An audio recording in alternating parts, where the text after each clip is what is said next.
Otro ejercicio de propiedades y primera ley, basado en los temas de la semana 3. Dice el enunciado que un recipiente de 500 litros contiene vapor de agua a 150 grados Celsius y 200 kilopascales. Si la temperatura se reduce a 100 grados Celsius, calcular la cantidad de agua que se condensa y el vapor transferido en este proceso. Aquí vemos un diagrama muy sencillo, como por tener una pequeña idea. Un volumen, una temperatura, una presión. Volumen que se mantiene fijo, porque como dice, paredes rígidas. Y vamos a tener un descenso de la temperatura hasta 100 grados Celsius, con lo cual se va a condensar cierta cantidad, cierta masa del vapor. Va a pasar a la fase líquida en el fondo del recipiente. Aquí pues no lo dibujé, pero eso es lo que queremos mirar, cuánto líquido quedaría aquí en el fondo. Recordad que es un cambio de fase de una sustancia pura, ¿vale?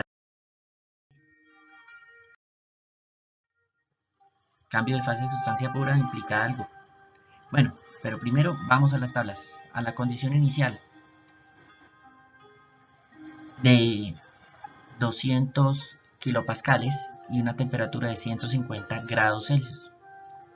Es vapor sobrecalentado. ¿Por qué? Porque la temperatura de saturación para esta presión es 120 y está a 150.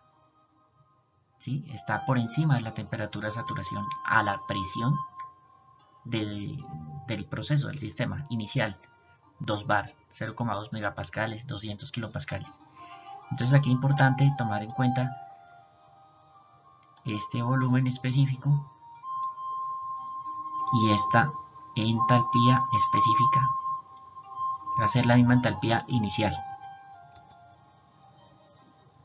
lo que les decía. ¿Listo?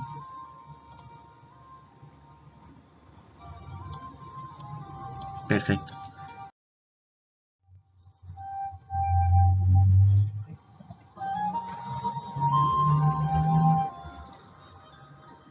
Ahora miramos aquí, el vapor es el que está ocupando todo el volumen, por eso la masa va a ser toda de vapor al inicio, porque es sobrecalentado. Entonces se divide 0,5 metros cúbicos, que son 500 litros, entre el volumen específico que leíamos en la tabla, con lo cual obtenemos la masa que se mantendrá, porque no hay fugas, no hay salidas ni nada. Esa masa será la misma al final.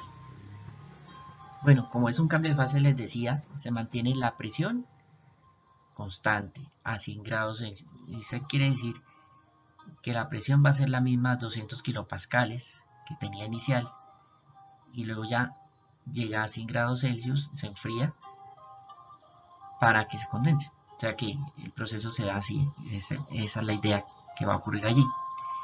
Con lo cual buscamos en la tabla de vapor saturado, donde está en equilibrio con el líquido saturado, por la temperatura. Iniciamos buscando ahí esa tabla por temperatura. Solamente, si no necesitamos la presión porque está en la zona de mezcla.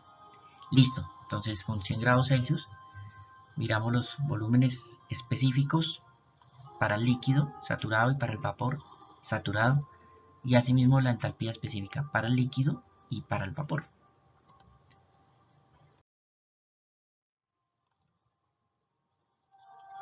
Muy atentos a esta parte.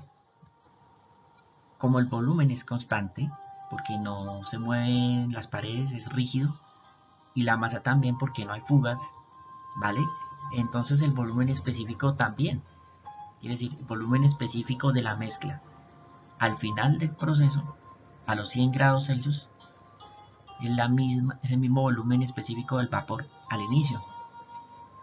Con lo cual, teniendo en cuenta los datos anteriormente mostrados en la tabla para la mezcla, el volumen del fluido líquido, ¿sí?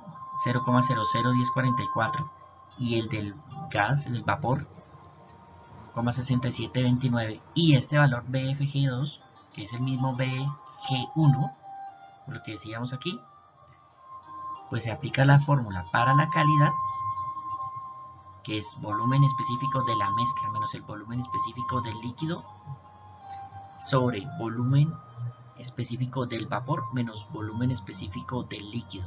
Esa es la fórmula. Con eso obtenemos una fracción másica que debe ser positiva y menor a 1, entre 0 y 1. Donde eso significa un determinado porcentaje de vapor. Perfecto, pero ¿qué pasa? Queremos saber es cuánto líquido se condensó, entonces 1 menos X nos da la fracción del líquido, multiplicado por la masa total, nos da la masa del líquido, ¿sí? Porque esto sería como la fracción del líquido por la masa total igual a la masa del líquido. O sea, esa es la masa que se condensa. De un total de 0,521 kilogramos, se condensan 0,22 kilogramos. Ya si quiere uno puede calcular porcentaje, pero en este caso.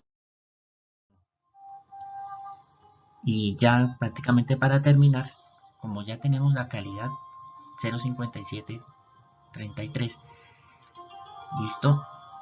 Y leyendo en la tabla de vapor saturado tenemos las entalpías del gas o vapor y la entalpía del líquido o fluido. Pues reemplazamos, aquí sería 1 menos 0,5733, da 0,4267, y estas son las entalpías que están en la tabla, ya pueden revisar.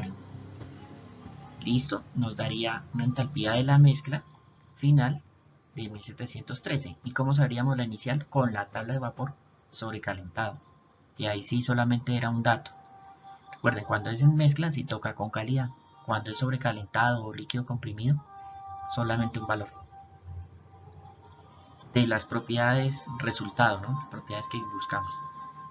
Entonces el calor será la masa por la diferencia de las entalpías específicas, que aquí la represento con minúscula. Algunas veces también otros autores le ponen el mismo símbolo del volumen específico, como un gorrito, pero pues eso no es inconveniente. Y ya se resta y se multiplica por la masa. Y ya quedaría en kilojoules. ¿Por qué negativo? Porque es un calor que sale para poderse condensar, enfriar y condensar. Tiene que salir y por eso el signo negativo. Bueno, muchas gracias. Quedo atento. Hasta luego.